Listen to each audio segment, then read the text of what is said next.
Okay, when you get the unit, Tony, it's a simple IEC plug which is in the pack. Literally plug into the back, open up the case, and you'll see in the top of the case is a camera unit. Literally unscrew and open the camera unit. Behind that is a cable. Just remove the cable.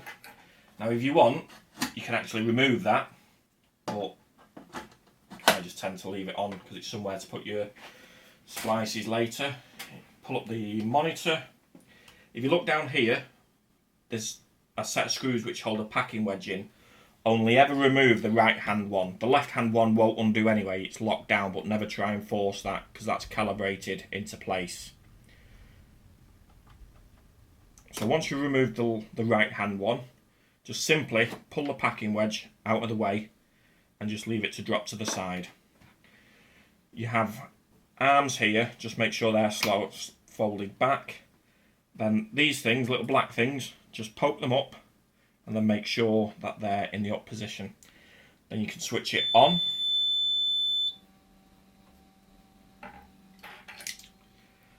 To plug the camera in, there's a small red dot that has to face into the up position.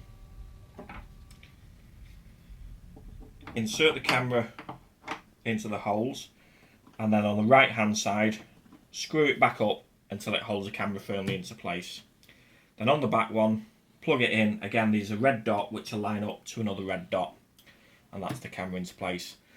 At the moment, if you look at the screen, it's on number 3 multi-mode program for 50 micron 125 fibre. If you want to change that, simply press the program button and then you can move all the way through it. So it's got single mode programs, 9 micron, plus or minus. That will plus or minus the gap in. But the most that you'll do is number 1 single mode program normal, or number 3 multi-mode program normal. All the other programs, oh, and there's also one for 62.5 fibre. Most of the other programs are special or electronic cleaning, or special programs which we had put in to make taps, so where you could tap a fibre to 2 directions, but you'll never use them. So I'll go back to number 3, which is multi-mode. Press program again, and that'll lock us into that program. Now what we have to do is pull the camera back. We take a set of fibres and we just literally mill the fibres. Take off the outer jacket and take off the tight buffer. You'll see it's just a bit of plastic on there. Once that's removed, ideally you clean it with some isopropanol alcohol.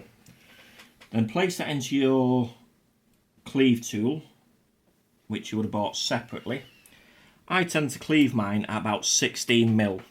That always gives me a good fibre edge.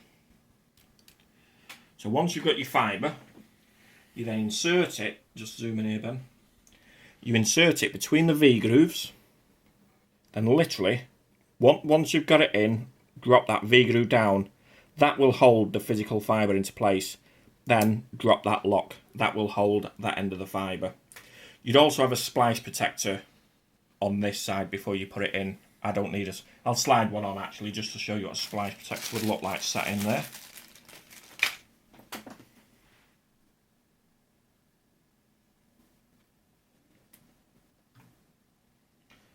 That's your splice protector, just lay there. Now I'll do the second fibre quite quick so that you're not here all day.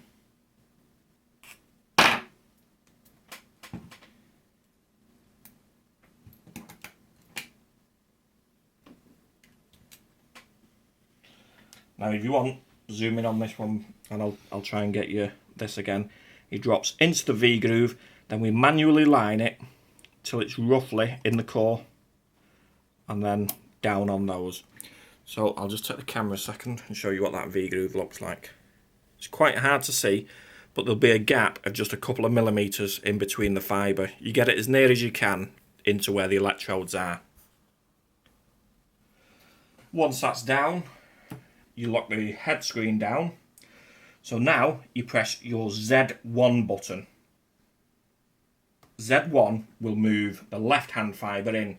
Then get your finger on that and just swizzle it round until your fibre comes into position. So if you see the screen, you'll see the fibre now coming into position. Once you've done that, then press Z2.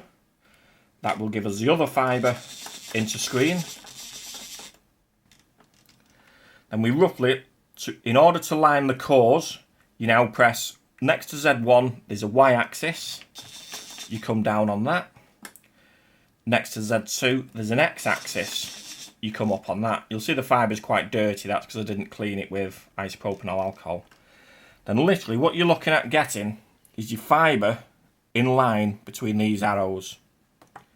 Again, Z2, get them so that they're just near enough touching, and then you can align the cores. So you're doing a manual alignment here of the cores. Once you've got where them cores look happy, then you close. And then you can press the clean. Now to press clean, there's a green button on the left hand side which says enable. You've always got to have that pressed to do any of the operations. So if you look here now, there's a yellow button called clean. Click clean, keep hold of it. It'll do a clean program. Then while you're keeping hold of the enabled, you press the fuse button and that will fuse the fibres. Now that's not a perfect splice, purely for the fact that I hadn't cleaned the fibres with isopropanol alcohol and they were so dirty. But what I'll do is I'll clean one now and I'll show you an arc with a clean fibre. Stop that one.